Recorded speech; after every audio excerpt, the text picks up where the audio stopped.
আজকে আমরা পড়ব দশম শ্রেণীর বাংলার আয় আরও বেঁধে বেঁধে থাকি কবিতা।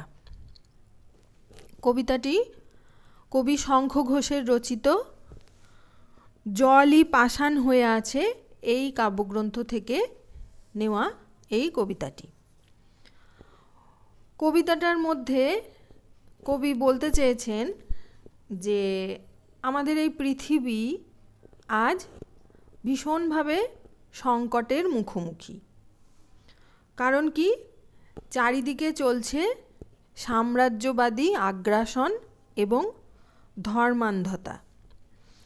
এই রকম একটা প্রেক্ষাপটে বা এই রকম একটা পরিস্থিতিতে কবি এই কবিতাটা রচনা করেছেন।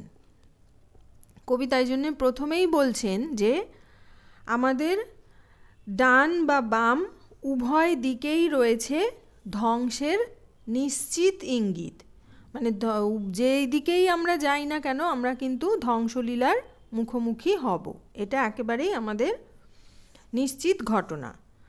আমাদের মাথার ওপরে কিংবা পায়ের নিচে প্রতি মুহূর্তেই প্রতিবন্ধকতা রয়েছে। মানে আমরা কোনোভাবেই এগোনোর দিকে নেই, আমাদের সবসময়ই মাথায় একটা সমস্যা রয়েছে। তাই নানা রকম বাধাতে আমাদের বেঁচে থাকাটাই একটা সমস্যা হয়ে দাঁড়িয়েছে। এই অবস্থায় মানুষের অস্তিত্বের কোনো মর্যাদা নেই। কারণ কি, প্রতি মুহূর্তেই একটা সংকট দেখা দিচ্ছে। বা আমরা যে বেঁচে থাকার একটা প্রেরণা পাবো সেটাও আমরা কোনো ইতিহাসের উপাদানের মধ্যে খুঁজে পাচ্ছি না। কেননা ইতিহাসটাও চলে গেছে একটা ক্ষমতাবানদের কাছে, যারা ওই ইতিহাসকে বিকৃত করে ফেলছে। তাই প্রতি মুহূর্তে আমাদের মৃত্যুর আশঙ্কায় দিন কাটাতে হচ্ছে। এই অবস্থায় ওই বিরোধী শক্তিকে আটকাবার জন্য আমাদের কিন্তু ঐক্যবদ্ধ হতে হবে, আমাদের বেঁধে বেঁধে থাকতে হবে। আমরা অন্যের দাসত্ব করতে গিয়ে আমাদের সংস্কৃতিকে বা আমাদের দেশের কৃষ্টিকে অন্যের পায়ে সমর্পণ করে ফেলেছি। নিজের ঐতিহ্যকে আমরা ভুলে গেছি। অন্যের চাপিয়ে দেওয়া ইতিহাসকে আমরা গ্রহণ করে ফেলেছি। এই রকম একটা পরিস্থিতিতে আমরা বেঁচে রয়েছি। আর এই বেঁচে থাকার আড়ালে কি রয়েছে না, আমাদের ভিক্ষাবৃত্তি।